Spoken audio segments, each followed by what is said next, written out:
का हाल बा भाई लोग। का तो लोग जाना तारा के तारा टूटत काहे दिखाई देवेला। का तो लोग के पता बा कि चाइनीज मोबाइल इतना सस्ता काहे रहला। का तो लोग जाना तारा कि डॉक्टर सफेद कोट ही काहे पहने। आज के वीडियो में कुछ फैक्ट जानबा कि आप लोगन के मुंह से निकले क्या बात है। का तो लोग जाना तारा कि तारे टूटते हुए काहे दिखाई देवेला। अंतरिक्ष में अनेकों बड़ी बड़ी रचनाएं उपस्थित होते रहेला जो कि पृथ्वी से अरबों किलोमीटर की दूरी पर स्थित है, जेकरा के हम लोग तारा के रूप में देखेले। बाहरी अंतरिक्ष से वायुमंडल में प्रवेश करेले तो हवा की रगड़ से गर्म होके चमके लागेला।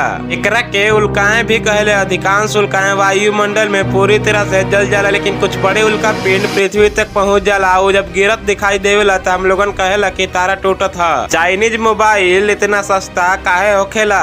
दरअसल भाई लोग चाइनीज मोबाइल सस्ता होखे के सबसे पहला और बड़ा कारण है कि सस्ती लेन देन। दरअसल चाइनीज मोबाइल बनाने वाली कंपनी में मजदूर काम करेला, वो भी बहुत कम रुपया में, यही से चाइनीज मोबाइल सस्ता होखेला। चाइनीज फोन की क्वालिटी कम होखेला। अगर ओकरा के कोई दूसर ब्रांड के साथ में तुलना करबा तो ये बात बिल्कुल सही है कि चाइनीज कंपनी अपन प्रोडक्ट क्वालिटी पर ज्यादा ध्यान नहीं देवला। ये कारण वो लोगन के प्रोडक्ट सस्ता होखेला। Chinese company research and development पर ज्यादा पैसा नहीं खर्च करेला, यही खातिर चाइनीज मोबाइल इतना सस्ता होखेला। डॉक्टर हमेशा सफेद कोट ही काहे पहने ले। डॉक्टर्स और नर्स सफेद कोट ही खातिर पहने ले ताकि रोगियों और अन्य व्यक्तियों के बीच उन लोगन के पहचान आसानी से हो जाए। सफेद रंग शांति, पवित्रता और ईमानदारी के प्रतीक मानल जाला। डॉक्टर परिवेश और मरीजों के संस्करण के समय को बचावे खातिर भी सफेद कोट के इस्तेमाल करेले। सफेद रंग शरीर में तापमान के सामान्य बना के रखे में मदद करेला। सफेद कोट में बड़े बड़े जेब भी होखेले, जेकरा में डॉक्टर अपन जरूरत के सामान आसानी से रख सकेले। स्वच्छता के छाप छोड़े के खातिर भी डॉक्टर सफेद रंग के इस्तेमाल करेले।